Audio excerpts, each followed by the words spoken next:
Ruhumuriza Jemes ni umwe mu bahanzi mu gihugu cy'u Rwanda bigarura imitima ya benshi bitewe n'indirimbo akunda kuririmba zuje urukundo, dore yuko bamwe batangiye kumwita umwami w'urukundo.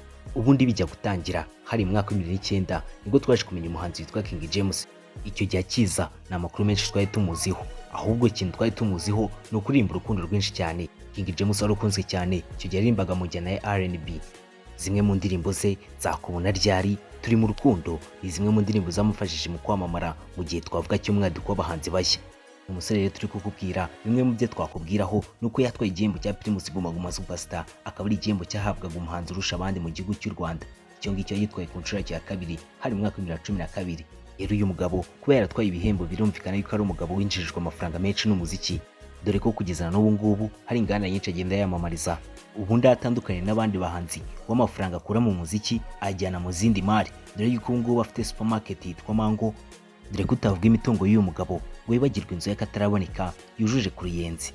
Kugeza ubu yivuze ko King Jemes ari umucuruzi ukomeye cyane. Abantu benshi ntabwo bumva ino supermarket cyangwa se bumva ino nzu yujuje ku Ruyenzi, ahubwo abantu benshi bahita biyumvira uruganda rwa kawunga rumwe rwakunze kuvuga yuko ari urw'uyu musore King Jemes.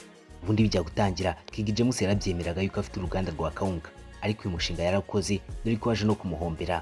Ibyo no guhomberwa n'uyu mushinga ntabwo byaje kurangirira aha, ahubwo inshuti ye Blaise bari barafatanyije no mushinga. Ikindi cyakurikiyeho usibye kwita imujyana mu nkiko, itangira kumwishyuza amafaranga huti amafaranga agera kuri miliyoni 30 zose. Ubundi nta yindi mpamvu aya mafaranga King Jemes ari ugomba kwishyura Blaise, nta yindi mpamvu no kubera ko King Jemes ari ugomba kwishyura bitewe n'uko bivuga yuko ari wateje igihombo runo ruganda, biza no kurangira ruhombye neza ruragwa. Nguru ni rwo ruganda rwa kawunga twakundaga kumva bavuga ati ni rumwe rwa King Jemes, ariko byaje no kurangira narwo ruhombye. Ese ubundi by'iyi nkuru bimeze bite?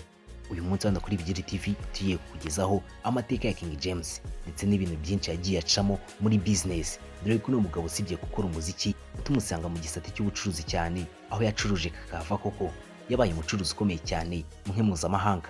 Wowe icyo nakwisabira aho tugiye kubana muri iki kiganiro, niba utarakora subscribe kora subscribe hano, nawe umaze gukora subscribe ndagushimiye. Mugiye kubana nanjye Emmy, bayi ikaze muri iki kiganiro.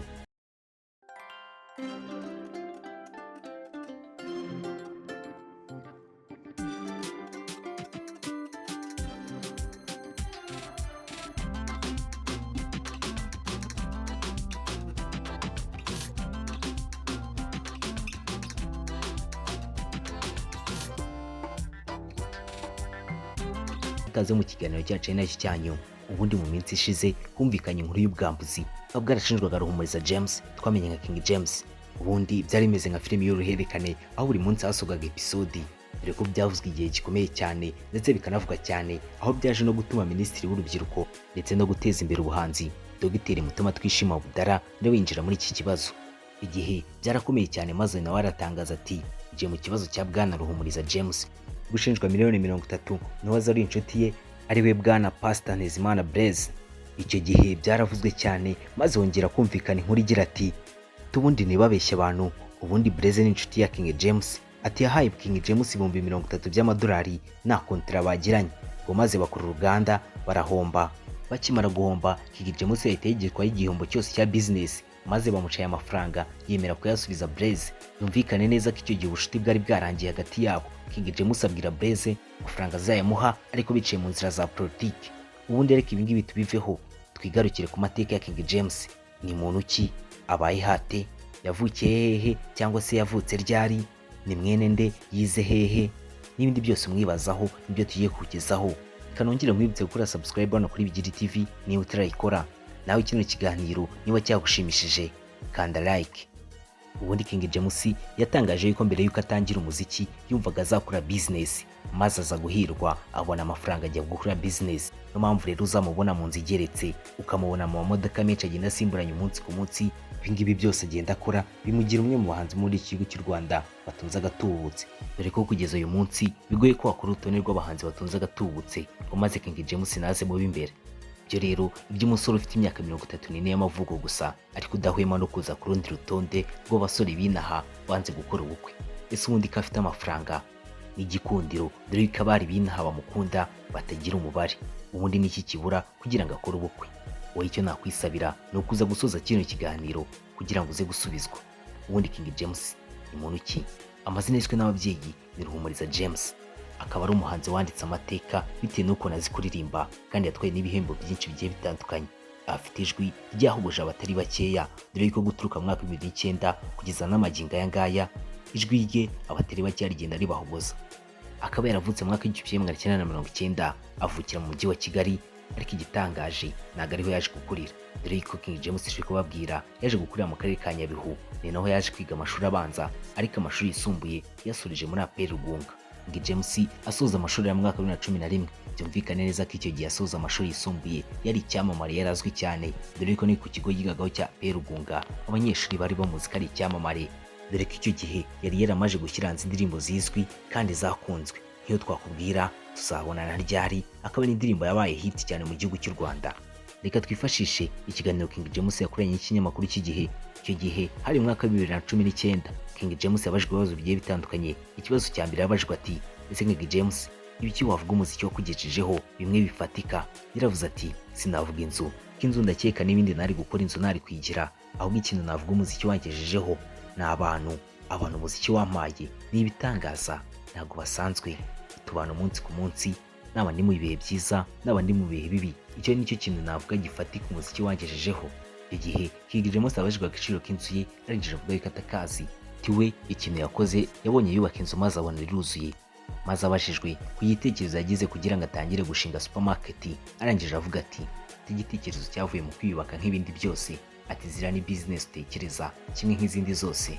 King Jemes akaba akomeza asobanura yuko kuvanga umuziki n'ubucuruzi ati ni ibintu bikomeye cyane, mbese bimwe bikomeye, ati bisaba imbaraga nyinshi, kandi akagerageza ku buryo nta na kimwe cyaryamira ikindi. Kuri we azakomeza byose abigeragereze hamwe, ngo dore ko byose binagenda. Icyo gihe King Jemes yabajijwe umuntu wamufashije mu kwinjira mu bucuruzi, arangije avuga ati, ubundi ukuntu byagenze kugira ngo ninjire muri business, ati ni igitekerezo nagize, ariko ahanini cyari gishingiye ku nshuti zanjye. Inshuti zanjye ubundi nizo navuga zamfashije kugira ngo nangire kwinjira muri business.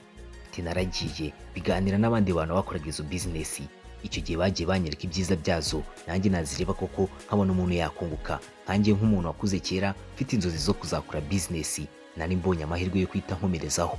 Icyo gihe niko byagenze kugira ngo hite ntangira gukora business. Icyo gihe King Jemes mu kiganiro akoranye n'igihe baje kumubaza ikibazo kigira ati, se King Jemes waba uheruka Nyabihu?